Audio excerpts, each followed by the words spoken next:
In a house where silence was a lie, I thought inviting a friend would chase away the shadows until the night the unseen turned my world inside out. It was a crisp autumn evening in 2023 when I turned 16, the kind where the air carried a hint of frost and the old house on Willow Lane felt emptier than ever. My parents were away for the weekend, leaving me alone in our creaky, two-story home, a relic from the early 1900s with peeling wallpaper and a basement that seemed to breathe. Known for its odd noises, the house had always unnerved me, but I'd grown accustomed to ignoring the whispers and footsteps that echoed without cause. Desperate for company, I called my best friend, Jake, over to hang out. We settled in my upstairs bedroom, the glow of my PC illuminating the space as we binged funny videos. I lounged on my bed, while Jake sat in the computer chair, laughing at the screen. The night felt ordinary until it shattered. Without warning, Jake flew forward, his face crashing into the monitor with a dull thud, as if tackled by an invisible force. He spun around, eyes wild, and barked, "Did you push me?" I shook my head, stunned. "No, man, I swear." His face paled. "This place is cursed. I'm out, no ghosts for me." Before I could react, he bolted downstairs, the front door slamming behind him. Panic surged. I was alone, terrified, and begged him to stay, my voice echoing in the empty halls. But he was gone, leaving me with a racing heart and a house that suddenly felt alive. Shaken, I locked the door and trudged to the bathroom, needing to calm down. As I stood there, the toilet flushing a weak distraction, the entire roll of toilet paper unrolled before my eyes, spiraling across the tiles like a ghostly prank. Terror seized me. I bolted out, abandoning the mess, and barricaded myself in my room, heart pounding, until I heard my aunt's car pull into the driveway hours later. When I crept downstairs, she was already there, picking up the toilet paper with a weary sigh. "Guess the ghost dropped this again," she muttered, her tone resigned. I stayed silent, too scared to admit I'd witnessed it, knowing our strict household would blame me for the mess, the light, the unflushed toilet. That house was a hotbed of the unexplained.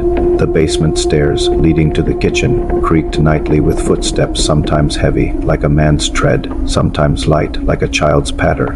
It got so frequent that we'd shoved the refrigerator in front of the basement door, a makeshift barricade against the unseen. One evening, I'd heard a man's deep voice murmur, "Not yet," followed by a child's giggle that faded into silence. Another time, my mom found the kitchen chairs stacked in a wobbly tower, though no one had touched them. Cold spots lingered near the basement, and whispers drifted from the walls, too faint to decipher. The encounters escalated. One afternoon, while sketching at my desk, my pencil moved on its own, tracing a crude drawing of a stern-faced man before snapping in half. I gasped, dropping it, and the room grew frigid, a shadow passing my window, though no trees moved outside. A week later, my closet door creaked open, revealing my old toys arranged in a circle. A doll's head turned to face me with glassy eyes. My aunt reported seeing a woman's silhouette in the living room, her form dissolving when approached. We started avoiding the basement, the fridge a frail shield, but the activity spread. One night, unable to sleep, I heard a tapping on my window, 3 sharp raps, then silence. Peering out, I saw nothing but the moonlit yard, yet the tapping resumed, insistent. The next morning, my curtains were tied in knots, though I'd left them straight.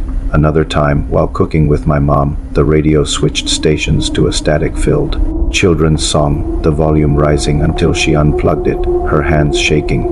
My dad found old coins scattered on the basement steps, dates from the 1920s, as if someone had been counting them. The house felt crowded, its spirits restless. A twist came in early 2024, when I turned 17. My dad, researching the property, learned it had belonged to a reclusive family, a government officer, his wife, and their children, until a scandal in 1925. The man was accused of abusing his power, and one child, a girl, died mysteriously, rumored to have been locked in the basement. Another child, a boy, vanished, never found. The revelation chilled me. Was the house haunted by more than one spirit?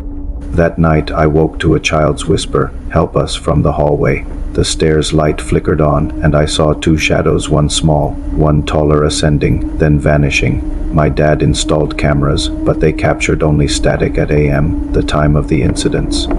The climax built over weeks, peaking on a stormy night in January 2025, the day before my 18th birthday. Alone again, I sat in my room, the house trembling under thunder. The power failed and a cold draft swept in. The refrigerator scraped across the floor, the basement door swinging open. Footsteps climbed slow, heavy, then quick, light 2 sets.